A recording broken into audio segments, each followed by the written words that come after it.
Good morning, students. Today I am going to discuss some numericals from energy. That is energy sum. The first question is: the Earth receives energy from the Sun at the rate of 1000 watt per square meters. If all the energy received per square meter for half an hour were to be absorbed by a bucket of water 30 liters, what would be the rise in temperature of water?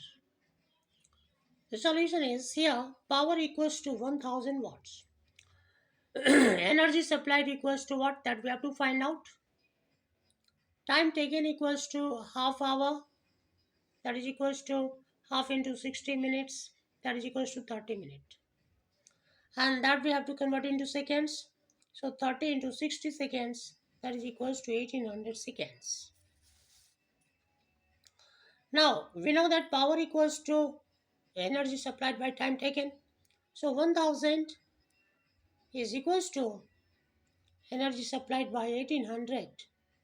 Now by crisscross multiplication, energy supplied equals to 1000 into 1800, and therefore energy supplied equals to 18 into 10 to the power 5, because in multiplications powers are added. So here it is 10 to the power 3, that is 1000, and here it is 10 square, so 10 to the power 3 plus 2, that is 10 to the power 5 joules. Now this heat energy of 18 into 10 to the power 5 joules is to be used for heating 30 liters of water contained in the bucket. Now we have heat energy, that is equals to Q, that is 18 into 10 to the power 5 joules. Mass of water equals to M, that is 30 kg, since 1 liter equals to 1 kg, and that's why 30 liters equals to 30 kg. Now specific heat of water equals to S, that is 4200 joule per kg per degree Celsius. So the rise in temperature equals to T, that is equals to what? That we have to calculate. Now since Q equals to M into S into T, that is mass into specific heat capacity of water or specific heat of water, and into rise in temperature.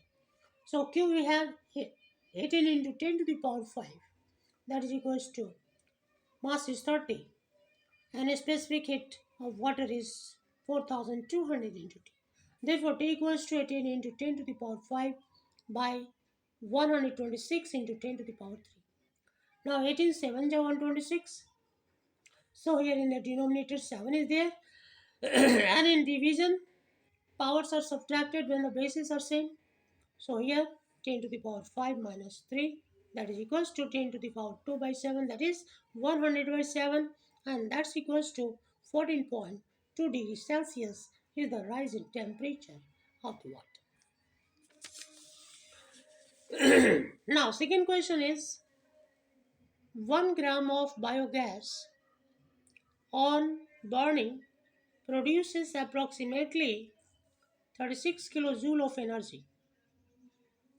How much biogas would you need to provide energy equivalent to 100 kilowatt hour? Solution is, since 1 kilowatt hour equals to 3.6 into 10 to the power 6 joules.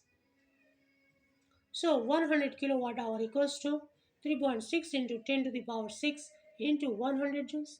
Now here 100 means 10 to the power 2, and here bases are same, so powers will be added. So 10 to the power 6 plus 2, that is 10 to the power 8 and 3.6. So 3.6 into 10 to the power 8 joule is equivalent to 100 kilowatt hour.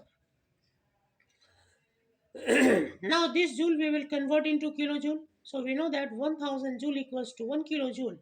So 3.6 into 10 to the power 8 divided by 1000.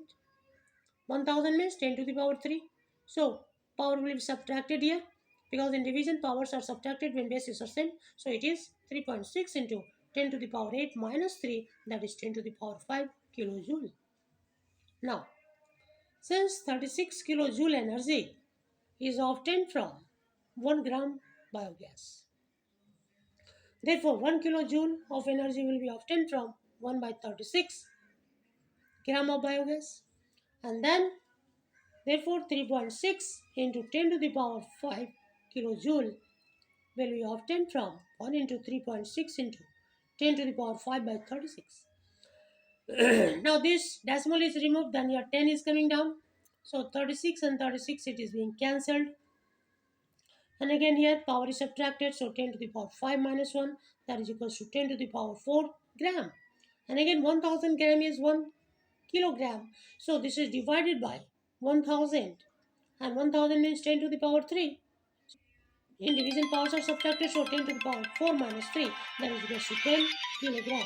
This is the answer. Thank you. If you like, please share and subscribe.